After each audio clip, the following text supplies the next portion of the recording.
Hey, everybody. Welcome back to The Reason We Learn. I'm Deb Philman, mom, homeschooler, ex-teacher, individualist. If anybody's there, would you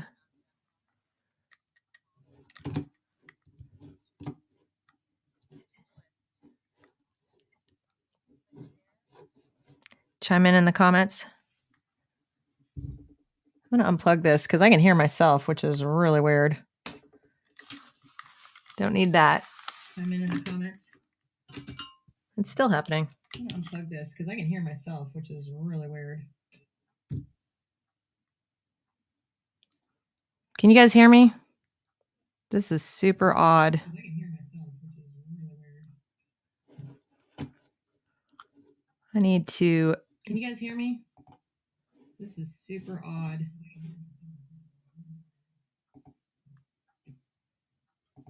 I need to. Can you guys hear me? This is super odd. Don't know what's going on here.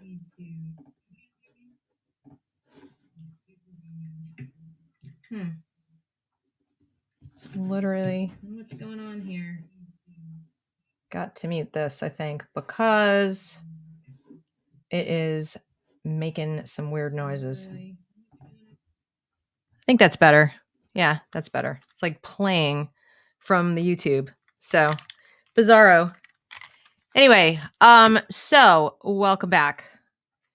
I decided to hop on live because I spent a bunch of time yesterday working on a research project for some people in Pennsylvania, looking into documents that pertain to an equity policy that's being proposed in their district. And they were curious about whether or not it's going to include critical social justice and things like that. And I kept coming up against the same thing in all the documents. They were talking about opportunity gaps and achievement gaps.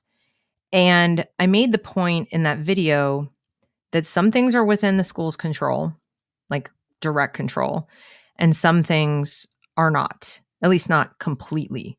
And one of those is the achievement gap. And yet every time we talk about it or hear about it, it's as though it's completely up to the school to fix it, or it's up to the public education system to fix it. And it typically gets blamed on the schools, like almost exclusively.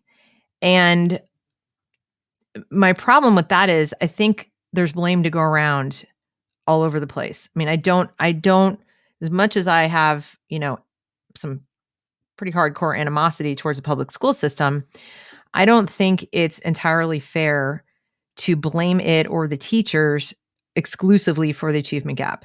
That said, I think we got to blame them a little because the kids spend all their time there. So, I just think it's more complicated than we've got to fix all these things at the school and then that's somehow going to address the achievement gap. First of all, what is the achievement gap? Usually you hear about it in terms of how kids are performing at school in their grades, on their standardized tests, and then how many graduate, how many go on to college, how many graduate from college.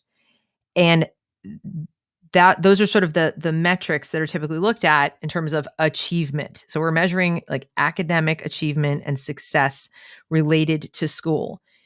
But then what you hear about most often is how that breaks down across race, how that breaks down, hey, Roddy, how that breaks down across gender. And they'll also look at socioeconomic problems. No, we can't ignore familial problems. That's one of the things that I'm going to touch on. So the problem I have is that lately there's a heavy emphasis on the racial disparity in achievement. And as I'm sure you can predict, I'm going to argue that it's largely political at this point. It's not that there isn't an achievement gap visible when you look at the numbers just raw in a linear fashion between, let's say, Black and white students or Hispanic and white students. It's that very often the people pointing to this disparity are looking only at the race in a linear fashion, and they'll leave out Asian and show that they won't show that there's a disparity between Asian and white students, for example, that the Asian students are typically doing better than everybody. And sometimes the margin's pretty wide. So it's not just like a little better. They're doing a lot better. The other thing they don't necessarily look at is if you're putting the achievement of the white students against the black students, they'll say, well, we've got to close that gap. But what they're not looking at is the achievement of the white students isn't that great. So what are you going to do? Even if you brought all the black students up to where the white students are, you would still have everybody at a level of mediocrity.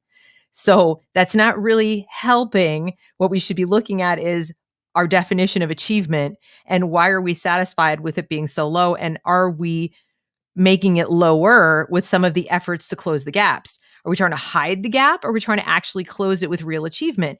So I just don't think it's a great way to discuss whether schools are really working.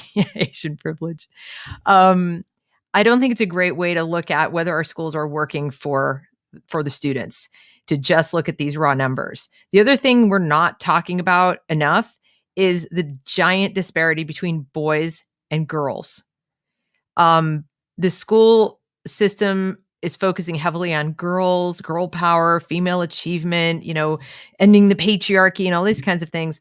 But it's been at the expense of boys, and achievement for all boys, not just Black, but also white, Hispanic, even to a certain degree Asian, although Asian achievement seems to be pretty uniform across genders. I think it probably in part that tells us a lot about family influence. I think that's one of the statistics we should be looking at and should be studying to better understand how students do well. That's the other thing about the achievement gap that bothers me so much. I'm looking through all this literature yesterday, and nowhere did it say in any of these equity policies or discussion about achieving equity, did it say we're going to study the data around the kids who do well. We're going to analyze what the influences are. And then we're going to identify which ones are within our sphere of influence and which are not. And we're going to be honest about that. And we're going to tell everybody what they are, because wouldn't it be better to tell parents there's something they could do to help their child at home, or there are certain attitudes they could, inculcate or they could support at home, than to just go, shh, don't talk about that. It's racist to talk about it. Isn't it more racist not to talk about it? Why would you want to deny them that opportunity? To me, when you talk about opportunity gap, and we're going to close the opportunity gap, that's an opportunity. Access to real information and, some of the information about how people succeed is an opportunity. Not every parent necessarily understands it or knows what's going to help their student succeed. They think, I'm sending my kid to the school, you take care of it. If the school went back giving the parents benefit of the doubt and saying, look, it's a partnership and there are things you can do to increase the likelihood that your child is going to do well, and here's what they are. They could look at early childhood development. The Band-Aid seems to be, we need preschool for everybody. Let's get the kids in at 3 years old. No, not necessarily. How about instead of trying to, take the kids away from their parents earlier, we talk about brain science and what are the things that parents are doing in the homes, let's say of the Asian students or the white students. If they're the ones doing the best, what are the things they're doing when the kids are 0 to 3, 0 to 5, whatever, at home that might be preparing their brains for this kind of activity? There are things they know science has studied this, scientists have studied this, but shh, can't talk about it. Sounds really racist, right? Except it isn't. We've redefined the word racist to mean honest conversation about cultural differences that have existed over time, that are not in your DNA. They're just patterns of behavior, habits, things that have gone on that are neither good nor bad. They're not a reflection on your character. They're just things you may not have known about, or might not have been exposed to, or might not have been habits in your home growing up. And so you just repeat what your parents showed you. This is not a value judgment. This is just, hey, we've noticed that parents who keep an alarm clock and, get up each day at a certain time that coincides with the school schedule are going to be preparing their kids better for a school day than the parents who don't do that, for example. I mean, there are all kinds of little tiny things that can make a difference. If you hand your kid electronics when they're 3 and, let them have their own phone to stare at all the time, that's going to change their brain development rather than handing them books. Parents may not know how important that is. Let's give them the benefit of the doubt. That's an opportunity. That's an opportunity to have information that could help their kids. And I don't see that. I don't see that happening. In fact, I see it as like we've taken what used to be. In fact, I was looking at some of the literature before I came on, some of the articles, and going back as recently as 2020, I mean, just 1 year ago, somebody wrote an article in Education Week about how it's everybody's responsibility. It's like it's the family, the school, policymakers, curriculum developers, like everybody, even pediatricians have a role to play in helping to improve outcomes for these kids educationally. And here we are in 2021, and it's racism. Most of the time when you have this conversation with people, is the achievement gap is the result of racism. In fact, that's how we know there's systemic racism in the school, is there's an achievement gap. It's still there. And look, it's even getting bigger in some places. That it's the outcome is the proof, according to these people. And that's just not true. Yes, Chris's book is fantastic, and he actually does touch on this a bit. He talks about how they have latched onto this as one of their proofs of whiteness in their whiteness studies, propaganda, that the achievement gap wouldn't exist, or it would be smaller if we didn't have systemic racism. And the argument is that this is a leftover from slavery. This is leftover from Jim Crow, and it's never going to change without this radical change, radical action. Now, we may well need some radical changes to the public school system, but that's a change to the system. It's not a change to the politics of the country. We don't necessarily need to overhaul how we govern ourselves to change public schools. And they are conflating those two things and saying that it's everything. It's capitalism. It's the whole country is about. Then the schools will be perfect, apparently. Except there's no evidence that bears that out at all. And what they're also ignoring is the history of the achievement gap is not a pretty one, and nobody wants to talk about it. If you go back to before the Civil Rights Act, you will see not only almost zero gap, despite segregated schools, despite poverty, despite all kinds of things, a much closer relationship to slavery in terms of time frame. But what you will see is very high achievement. You will even see a gap in the other direction. Very famously, there's a school in D.C. The name now is out of my head. D.C., also Baltimore. We're turning out more high-achieving Black students than the local schools were turning out high-achieving white students. They were producing more master's degrees, PhDs, et cetera. There's a school that turned out Justice Thurgood Marshall, and he was just one of many high achievers in his school. So I think if we talked about that and went back to that time period and said, what was different? What was there? You had poverty, you had discrimination, you had overt acts of racism. Why were they doing so much better? What changed? It's not that people got more racist. We had a Civil Rights Act. Okay. We desegregated the schools. We took radical action relative to the past, right? And it had the opposite of any intended impact. In fact, I don't even think people were thinking of an achievement gap. I think they were just thinking in terms of how wrong it was to deny access. These people were not equal under the law. And of course, we would all agree that's true. So this was an opportunity gap. Clear opportunity gap to just resources and access to certain schools that had certain departments and so forth. You could get a degree from this school versus that school when that mattered. But suddenly this achievement gap was born. And I mean that. Go back and look at the data. It was not what it is today. It is dramatic now. And I think that's the missing piece. We are not talking about history in any kind of honest way. And I can only think of one reason. It's unflattering to the school system. It's unflattering to the policymakers who made the policies post-civil rights that were allegedly going to end poverty. They were allegedly going to end all the disparities that existed because of slavery and Jim Crow. And if you were to lay them side by side and look at the numbers, you would see it would stand out. It would jump out and smack you in the face that the opposite happened. And then they'd have a lot of explaining to do. And by they, I mean in particular Democratic politicians. I'm not a partisan, but let's get real. And that's not to let Republicans off the hook. There were certainly plenty who said, yeah, this is a great idea. We got to go along with this. And, for too long, policymakers have been treating this as a given that any achievement gap is horrendous and automatically evidence of something horrible happening in the society, as opposed to potentially something going on specifically in the schools or specifically with the children, or possibly even that the children are really brilliant. They just don't belong in a school.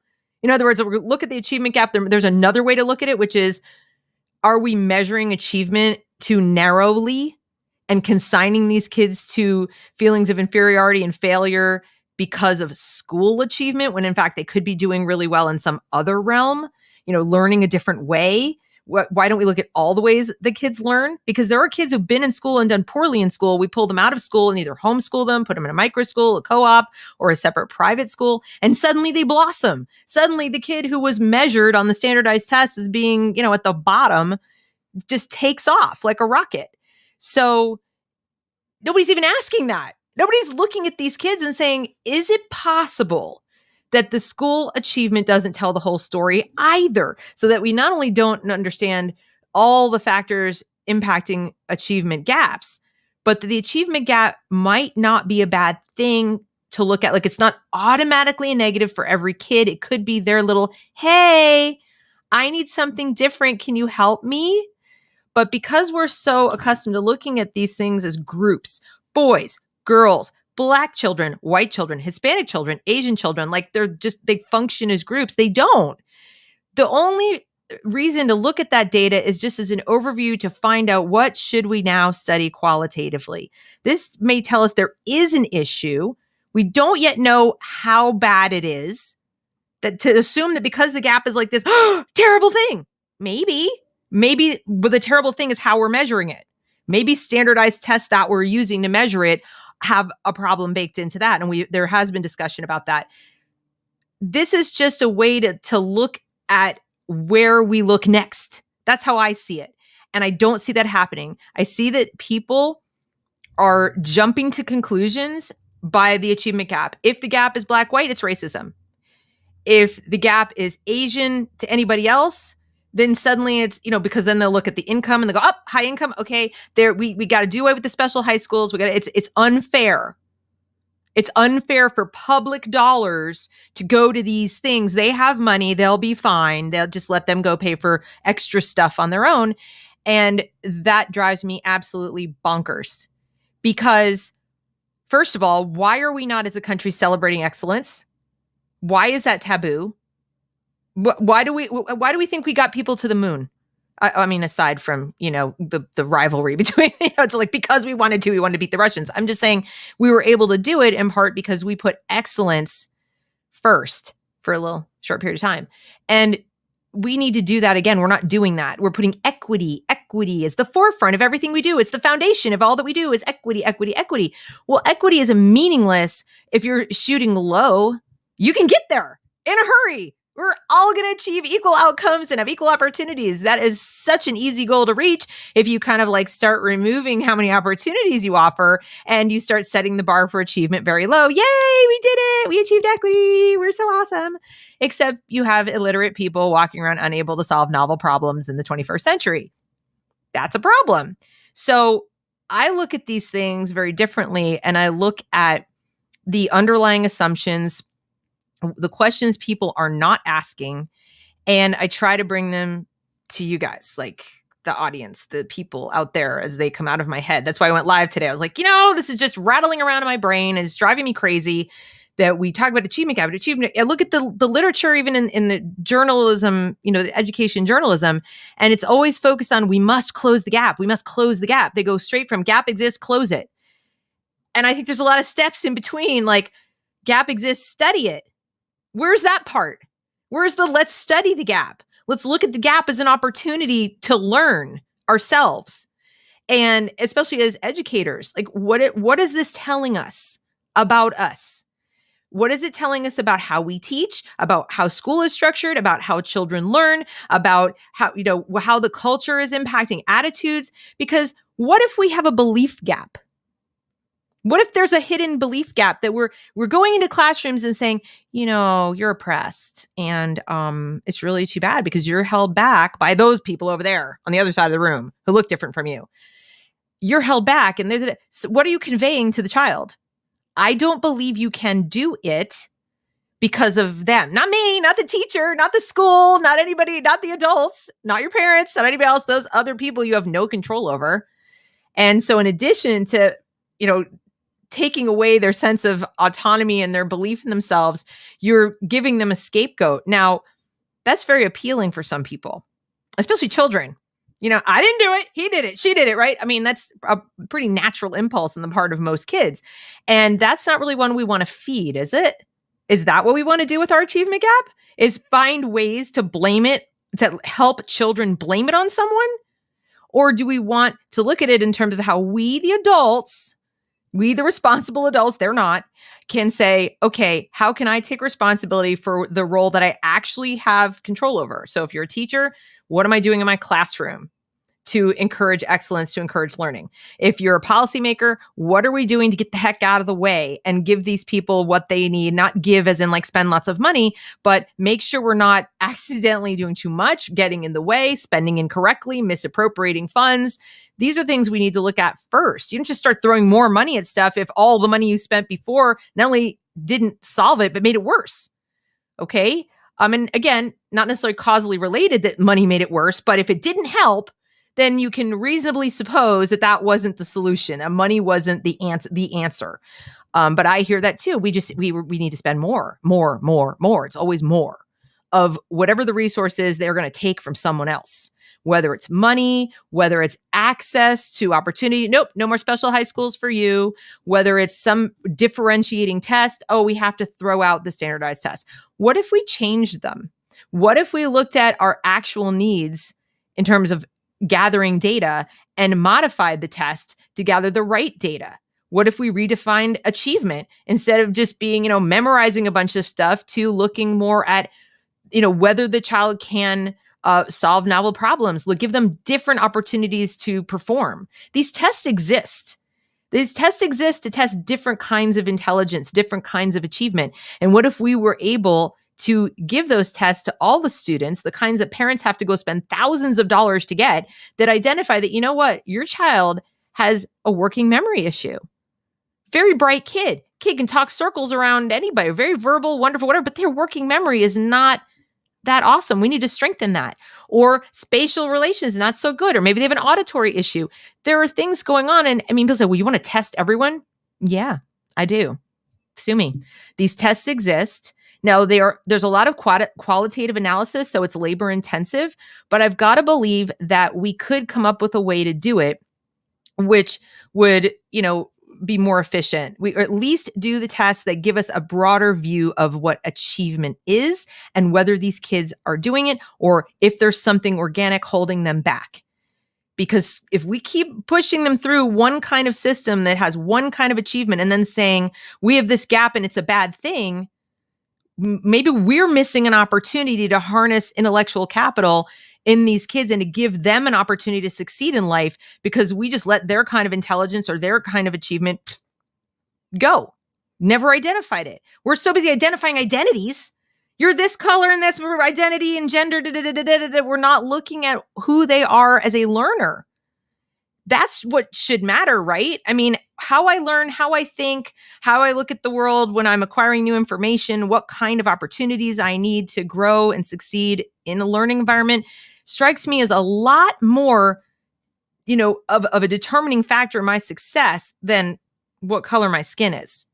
So when I see equity policies that say things like, our equity policy is going to ensure that their identities do not determine their success, I'm like, well, that was never a factor to begin with. You can't implement a policy that's going to ensure that their Blackness isn't a factor in their success because their Blackness never was a factor in their success or failure. It's not. That's like utterly absurd, but nobody actually parses it and says, it's really an absurd statement. Like, why would your color be a determining factor? So are you talking about poverty? Are you talking about some other factor? And why are you assuming that that's attached to skin color? Isn't that kind of racist? So they're looking at the wrong things. Chosen identity, and all identity really is chosen, real identity, does have an impact on your success. If you say, my identity is I'm like the cool girl and I don't study because that's like uncool, I just want to be popular. that identity is going to get in the way of your success in academics or any kind of learning, really, because you're more interested in external, validation from other people about superficial stuff. If you see it as your identity to do poorly or get poor grades because it makes you cool with your, gang or whatever, your gang of friends, that also is an identity that's going to get in your way. But we're not identifying those identities. We're identifying immutable characteristics that people don't choose for themselves. And we're ignoring the ones they do. We're not validating the kids who make good choices, the families that make good choices. And yes, I'm going to use the word good. Sorry. And that's what we need to be focusing on. Excellence, good choices, identities that are conducive to learning and growth. People talk about growth mindset. Yeah, why not? Why don't we talk more about that and how that might contribute to your success? That might contribute, that not having it might contribute to the opportunity gaps and the achievement gaps. What are we talk about implicit bias, but are we talking about the implicit bias of teachers that all, I have a hammer and every problem's a nail? That's a bias. That in itself is a bias. No, we're talking about they must be implicitly biased against Black children, or maybe they're implicitly biased towards one kind of learning, one kind of presentation of information. We're not even asking that question. So I guess the reason I wanted to jump on, like I said, was kind of have this conversation, talk about the achievement gap. And I'm really curious if you guys are there, you're still in the comments. What things do you wish people would look at, talk about, ask about when it comes to achievement gaps? Do you think the achievement gap is a dire, situation, or do you think it's an opportunity to learn and change how we teach people? That's what I'd be curious to know, because right now I see it as a means of somebody said scapegoating. Yeah, exactly. In some regions, rebelling is studying hard. That is true.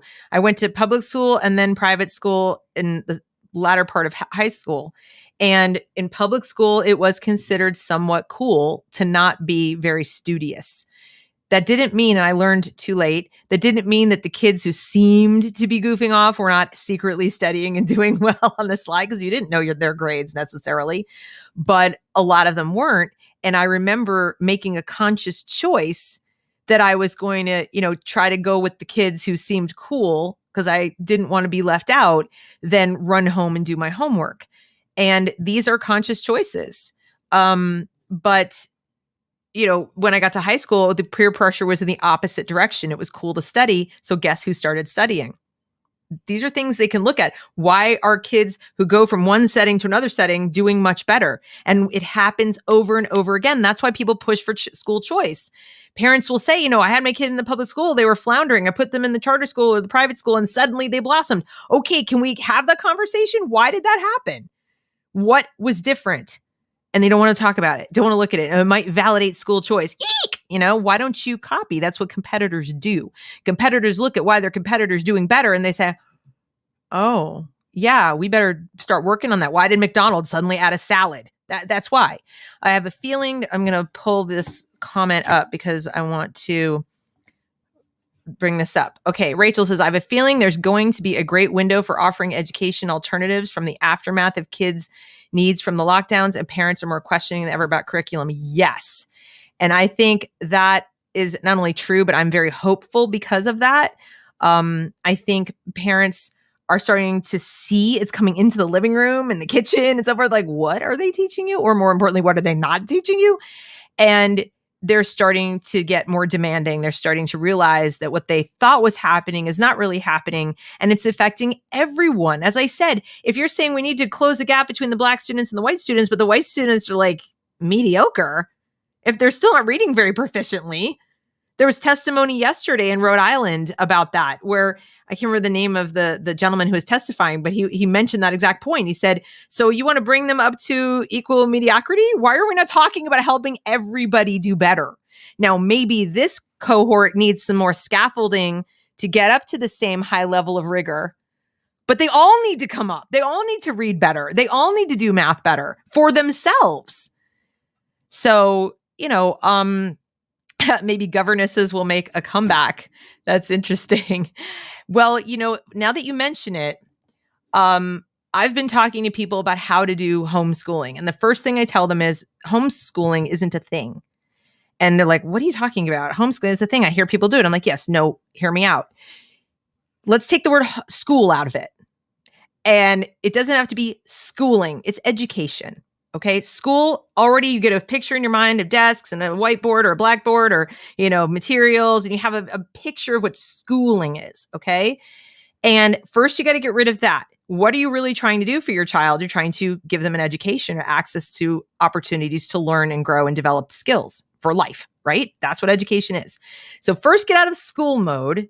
And then the second thing is the home. The word home, maybe it's at home, maybe it's not at home. Maybe you get a group of people together in your neighborhood and you use up some space at your local church, even if you're not a member of the church, they have extra space, and you talk to them about, we'll make a little donation. Could you use your basement, whatever? And, I don't have a big enough living room. We're going to meet there and do some stuff, okay, together, so they can have social outlet and they can also learn together, and you can share the costs of curriculum or whatever. Also, when you use the word school and homeschooling, you think, I have to be a teacher, because that's what you associate with school. No, you don't have to be a teacher. You can be a parent. Parents teach. We do every day. You taught your kid how to walk, talk, eat with a spoon, drink out of a cup. Okay. How to go up and down the stairs. We teach kids every day when we're parents. If you're a parent, you can teach. You are your child's first teacher. And really, that you don't need more skill than that. What most teachers learn when they go to teachers' colleges is how to teach in a school, how to teach 30 kids at a time, how to fill out paperwork, how to be part of that system.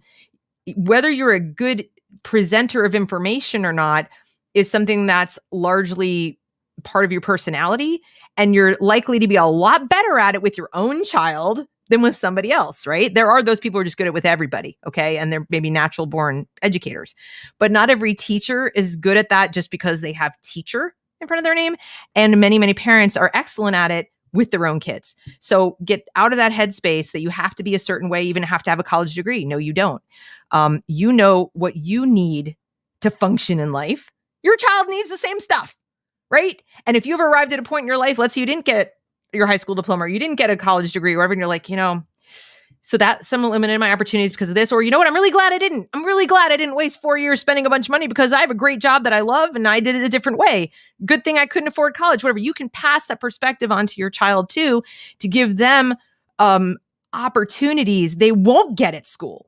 School is directing them towards a very specific goal: graduation, college, career. They say it now in all the equity documents that equity equals preparing them for college and career. Is that what you want? It may not be what you want for your child. It may not be what your child wants, but that's what they're doing. That's what equity means. Everyone has to go towards that. Well, you're going to have a pretty big achievement gap at the end of that, because not everybody should plan to go to college and not everybody wants a career. Some people are very content to have a good, stable job doing something they enjoy that leaves them free after 5 p.m. or whatever. I mean, there are plenty of people who are content with that. So I think we need to take a hard look at what achievement is, what the gap gives us an opportunity to do.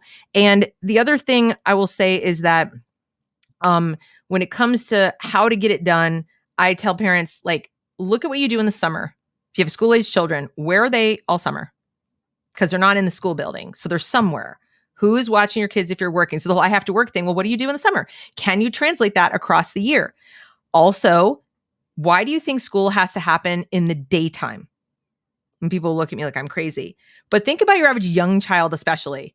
They have a tendency to be pretty, I don't want to go to bed. I'm kind of wired at night, whatever. Have them take a long nap. Set them up with some awesome documentaries or games they can play and lots of books and whatever, and just a regular caregiver who isn't a teacher necessarily, and let them be cared for and play and have fun and run around outside and look at books, keep the tech away from them, but let them just sort of learn and grow and explore. And then when you get home, I know you might be tired. So be like, I can't do that after I'm tired. You're not instructing. That's when you sit down and go, okay, guys, let's read to me, or let's read together, or hey, let's do some math problems. Let's add together these items I bought at the grocery store, whatever. That can be teaching. So it doesn't have to happen between the hours of 8 and 3. It doesn't have to be 8 hours a day. There's so many things it doesn't have to be once you take the schooling part out of it. And yes, just talking to your kids, as Erin says, is such a great way to start education. Talk to them, engage with them. That's going to teach them a lot more about real life than being in school. And what happens a lot is parents get it into their head that all the learning education is happening at school. So when the kids come home, it's like, here's some food. Okay, you brush your teeth, go to bed. Da, da, da. They don't have much of a conversation. And not only does that mean you don't necessarily know what went on at school, what they were told, so you can't counter it, add to it, elaborate on it, contextualize it into real life because you just lived real life. They don't see what teachers' real life looks like. And in fact, the teachers in the schools have a tendency to keep real life out of the classroom, especially lately. What they bring in is this exaggerated sensationalist view of it, like police shooting unarmed people. That does happen in real life, but not every day. So they get this exaggerated, like, oh my God, the outside world is this terrifying place. And they don't get a real window into people get up and go to work every day and make stuff and produce and, contribute and show up on time and get paid and invest and, buy homes. And they don't see that. They don't see that. They see problems, they see challenges, because if you're pushing justice and you're trying to create little activists, you're not going to talk to them about how good the world really is and how normal or regular or, average any given day is for 90% of people. That's not how you create angry neurotics who are going to, leave school ready to major in gender studies or activism. And they tell you in these equity policies that we want them to be fully engaged, actively engaged in our democracy.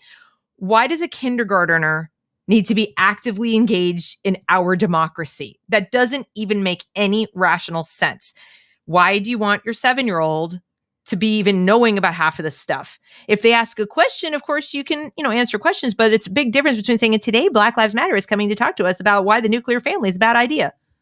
And this happens.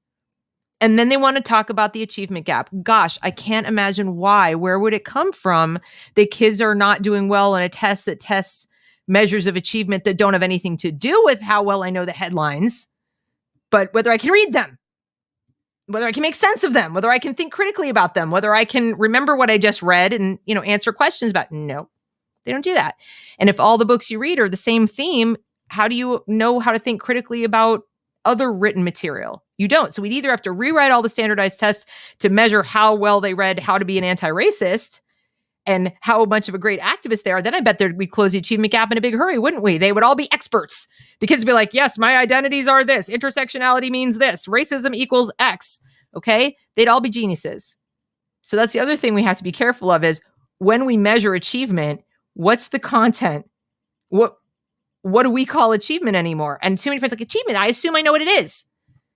Do you though? So when you control your child's education, you do.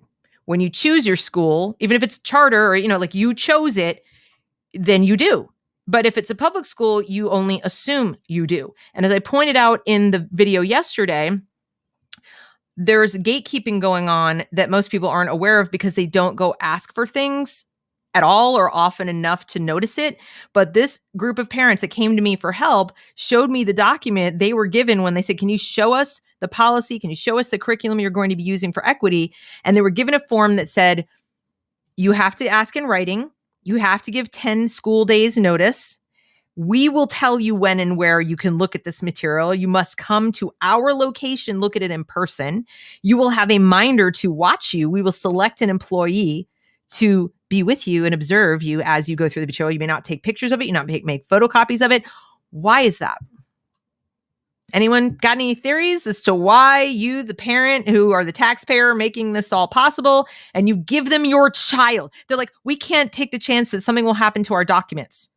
I give you my child, the fruit of my loins, every day into your care, and you can't give me a photocopy of a piece of curriculum, of some learning materials?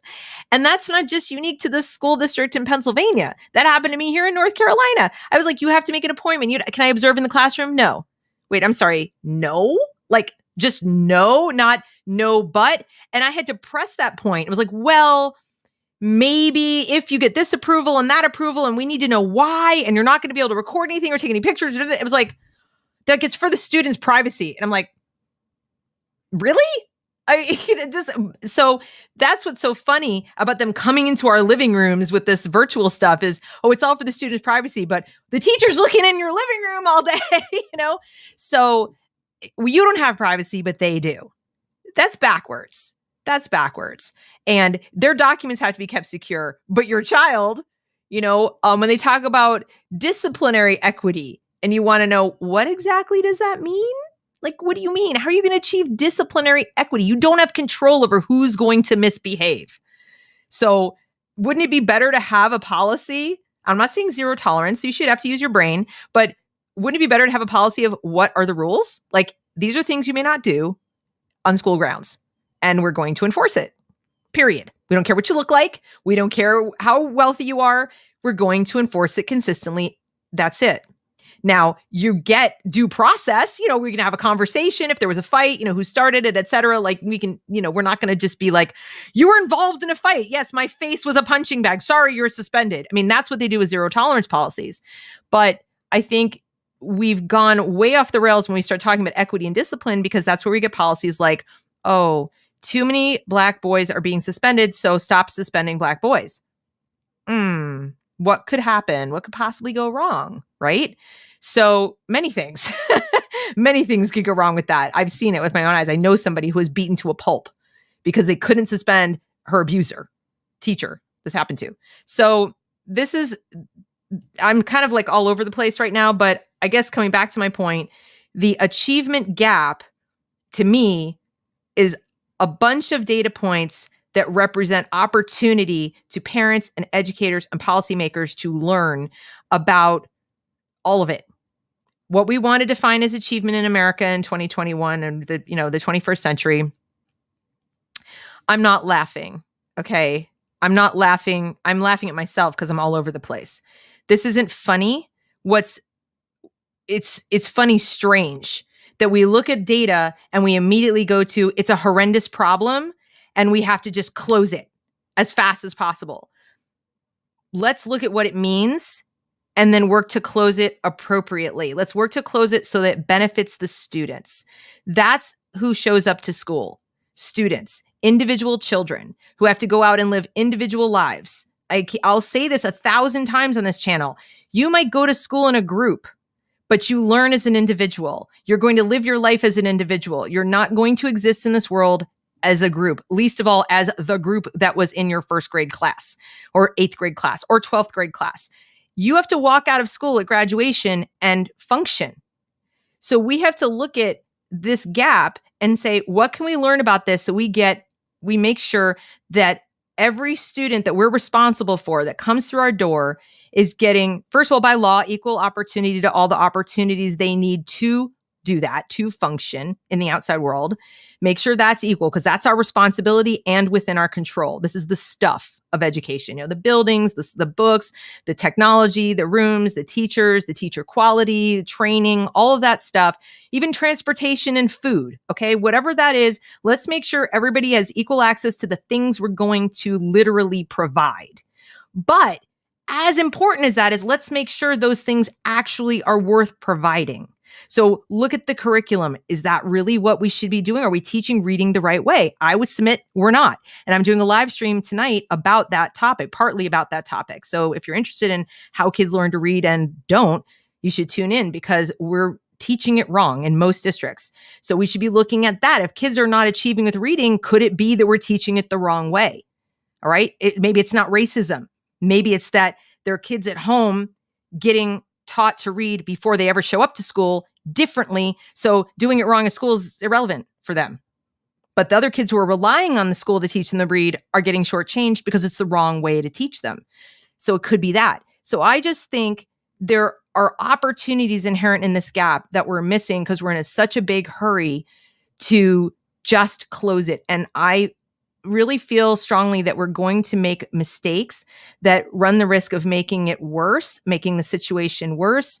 We're already politicizing the gap. We've been politicizing the gap for probably over a decade, but now it's gone in the other direction. We're making the gap all about race. And that's definitely not what it's about. It is a correlation. It is not a causation. There are many other factors in play.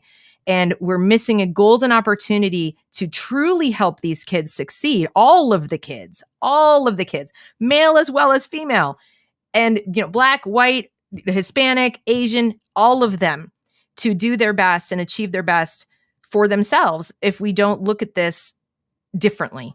not as some giant emergency to close, because you can do that easily, very easy. As I said, take away some of how difficult it is. Make the tests easier, make it easier to get better grades, make the curriculum easier. We were talking about teaching equity in math. Well, if you look at it, you don't have to get the right answer. Why? How is that going to help them? So you can close a math achievement gap in a big hurry if you don't have to get the right answer. Yay, everyone's doing well. No, it's not about you guys, teachers. Okay, when I was a teacher, it's not about your performance and making it look good on paper. It's about making sure the kids actually learn, care about the kids. And I'm not saying teachers don't care. I'm saying that they're not being incentivized to care about them as individuals. They're being incentivized to make sure that the paperwork looks good, that the numbers on the page come closer together. And if that's your biggest incentive, you're going to change what you provide to make it easier to get the numbers to come together. I'll let you guys be the judge if you think that's going to actually benefit them. And let's see, what's this? If kids don't know how to read at this stage of the game, I'm 62 years old and I was reading when I was 4. We have a problem. No amount of babbling is going to change it. That's correct. That's correct. We have a huge problem with literacy in America. And as I said, tonight, we're going to discuss that a little bit. We have been ignoring the science of reading. We've been ignoring how people actually learn to read. Now, if you're 62, I'm 55, you remember learning phonics. You remember being taught to read, even if it was at home, with sounding out the words most likely, right? You're going to learn the letter sounds. You're going to learn how the sounds correspond to different letters and letter groups. And then you're going to have tools to approach words you've never seen before. Obviously, there are some sight words you just have to memorize. But when you learn phonics, you look at a word you never saw, and you can begin to work out what it sounds like. That doesn't tell you what it means, but that's the next step. Okay. So first let's get to decoding the symbols, because then if the child is really struggling with that, we can identify things like dyslexia a lot sooner than we are currently in school. Some kids are not getting diagnosed till 10 years old. That's way too late. So we can put in place remediation plans early and overcome a lot of things for them. And we're not doing it. And, the people tonight know more about it than I do. That's why I'm bringing them on my channel so they can explain it. But there's a lot of research around this, and it's just being ignored. If you're wondering how we are teaching it, we're doing something called whole word, where we're trying to get the kids to read an entire word at a time and just memorize lots of words. Or worse, look at the picture. Can you guess what the word might make sense here? That presupposes they have this massive vocabulary and can pick out of a bunch of words in their head. Not going to work. And that's where cultural differences are really going to come in, because if they don't live in a home with tons of books and mom and dad are not able to read to them every night, a wide variety of literature, their vocabulary is going to be even smaller. What if they don't speak English as a first language? So this method of teaching reading disadvantages the already disadvantaged, in my opinion. So that's why I say, if we look at the achievement gap across these kinds of things, as well as just, the race or the demographic makeup of the people who are not doing well, I think you're going to have a better chance of closing it in a constructive way, in a way that helps all students do better, learn better. I don't even like to use the word achieve more, just learn, succeed in life. That's what education is about, isn't it? It's about succeeding at life, being able to be 18 years of age. You're now an adult. You can decide, do I want to go to college? Maybe, you have enough education to make that choice. What it might give you, what it might not give you, or at least well enough to know what you don't know. And if you're not sure, that it might be a good idea to just go to work and wait and see, right? Or save the money or work your way through, or any number of other options. Not, we'll be ready to go to college upon graduation. Imagine being a kid who knows when they're 12 that I don't want to go to. I've met kids who are like, I just want to work on cars. I want to do that. I don't want to, or I want to travel and I want to be a professional, snowboarder. And they could be, because they're really, really good or something. What is that kind of pressure doing to them? What is pushing them down that kind of path as opposed to a different kind of path going to do to them? Are they going to do well at school, or are they going to be bored out of their skulls? So I think there's a lot of things we need to re-examine when it comes to education. And of course, I always come back to, this is why I think parents need to have choice, right? because some of you will choose to just do it yourselves or find some way to give your kid options that don't have to do with the school. Others of you will say, nope, what my child seems to want and what I want for them absolutely fit with college and career, then go use that. But it's an educated choice, or it's a conscious choice. It's not just automatic, like this is what we do. We put our kid in this building for 13 years and, or the system for 13 years, and that's what I'm supposed to do. And when it doesn't work out, that's someone's life at the other end of that. So having choice gives you more options. Anyway, so that's I'm kind of running out of things to say about it other than that. I just wanted to raise some questions and get people thinking about the achievement gap in a different way. And like I said, make sure you know that there is currently a big achievement gap between girls and boys too. Big one. It's huge. Erica Sanzi sent me a document earlier today because I asked her to, and the male versus female, 1966 to 2019, we have 62% of females, going to college, and 39% of males. Now, I'm not saying college is the be all end all, but that's dramatic decline. It used to be about the same for men. It was like 60 some odd percent. It's like this. Why? I mean, I'd love to believe that's because they all just woke up one day and said, I want to do something different, but I have a sneaking suspicion that's not the case. And so that warrants further inquiry, I think. So, Rachel, you're saying you knew you didn't want to go to college. I worked odd jobs till I became a mom. I would still prefer to never go to college unless I need specific training. That's awesome. I did not know. And I was one of those kids who was like, you will go to prep school and you will go to college and you will do this. And I did. And I was a good little student. I was a terrible student in public school, awesome student in private school, because suddenly people were kicking my butt and expecting me to do well. And I was, put in like mandatory study hall one time for coming close to failing a test. I learned pretty quick I better shape up or ship out. And I did very well. I was a great student. But when I got to graduation, I was like, I don't know how to do anything but be a student. I don't even have any ideas in my head of what I'd want to do. So going to college made sense because I literally had no clue what else to do. It's a very expensive way to figure out what you want to do with your life, isn't it? And it took me getting out of college and even going to grad school and then not wanting to be a classroom teacher in the public schools to realize that I'd always wanted to know what it might be like to follow my dream and become a chef.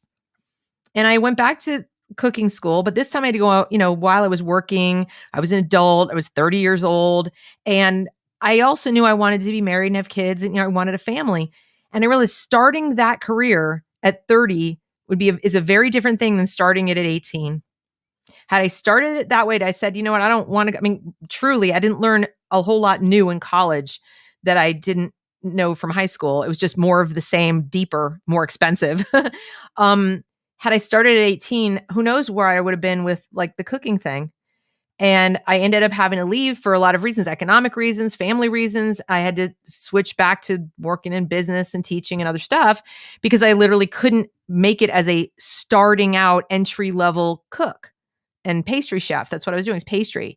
So I think kids need to be exposed earlier to more options. We need to stop valuing some educational achievements above others, or even educational achievement is the only kind. There are plenty of very successful plumbers out there. Okay. So, we need to just help kids understand that it's their life and they've got something in them. Everybody has some kind of gift. I really believe that. That doesn't make them all Einstein, but there's something you're good at. There's something that when you apply yourself to it 100%, you will excel and you will be more content. Not perfectly happy every moment, but more content with your life than trying to follow what someone else says you should do. As long as you're being productive, as long as you're self-sufficient and so forth. But even right now with the culture of school being so focused on oppressor and oppressed and what you don't have, the kids don't have a lot of opportunities to be grateful for what they do have. And I think that's a gap too. So we have this sort of a belief gap where, like, oh, I'm oppressed, or I can't do it, or I was born into poverty, I'm already down here. And we also have an expectation gap in terms of what I can, what I should reasonably expect from myself in terms of responsibility. There's a lot more focus on helping people find scapegoats to make them not responsible for what goes wrong in their lives or just what happens, period, in their lives, than there is focus on helping them understand the power they actually do have to make tomorrow better than today. It's not perfect. It's there will be hurdles in their way. There are for some people more than others, but that doesn't mean you're stuck by default. And we're creating these artificial barriers. They talk about removing institutional barriers. The number one institutional barrier I see right now is the perception of problems everywhere. That's in the institutions right now. Is we're looking for it, we're looking for it, we're looking for it, we're looking for it. You're going to find it. And now you're going to make new ones. Because when you tell a child you can't, you're right. Just like what I say to my kids, if you say I can't, you're right. How are you going to overcome that? Unless you're literally tied down with bungee cords or something, you can try. You don't know if you can or can't. You haven't even given it a shot. And then we don't make it okay for them to fail. So the trophy for everybody and all this kind of stuff. How about teaching them resilience? How about teaching them, you know what? You're going to fall down and it's probably going to suck. But guess what? You can get up again, try again. And, Thomas Edison said, it's not that I've failed. I've found, X number of thousand ways that don't work. And that would be a good lesson for kids to learn too, that I don't see happening because we're focusing on the wrong things, in my opinion. So that's what I had to offer today. I appreciate you all coming and joining me and adding your 2 cents into the conversation. If you have any other thoughts about this, I would love to see you throw them into the comments when this is over, because the live comments feed won't be up till tomorrow. Also, I have a locals group that it's free to join. I mean, you can join and just, most of my posts over there are open to anybody to comment. I have a few that are, reserved for supporters, but for the most part, it's just a place where I want people to go and feel safe. They'll never be censored, to talk about education issues, concerns, questions you have. If you're thinking about possibly homeschooling your own kids or putting together some micro school, if you're a teacher and you're like, I got to get out of this, but I still want to teach, what can I do? You might be able to connect with parents or get some ideas, talking to parents about what they're looking for. And there are also some other teachers over there doing the same thing, having conversations with each other about what they're doing. So I see lots of opportunity because of things that have gone on. Like I said, I even see opportunity in studying the gap. If you're an entrepreneur and you're a teacher and you look at that gap, I bet you can find ways to serve people that will really help kids. And help yourself in the process, especially if you don't like working in the current system, if it doesn't, meet your needs or satisfy your values. So feel free to come join us over there. For supporters, I do have 2 Zoom calls per week where we just go from either, shooting the breeze to answer specific questions. People need, what do you think of this curriculum? What do you think about that? Like, I'll help you. I don't have all the answers, but I do have a lot of questions that I think have helped people because they're like, I didn't think of that, or wow, that's a good question. Or I'm going to go back and ask that. So I see myself as much of a mentor and coach for people who are trying to think differently about education as anything. I'm not an expert per se in anything except skepticism. Definitely a skeptic. So thank you so much for coming. Have a great day, you guys. And hopefully I will see you tonight at the live stream. Take it easy.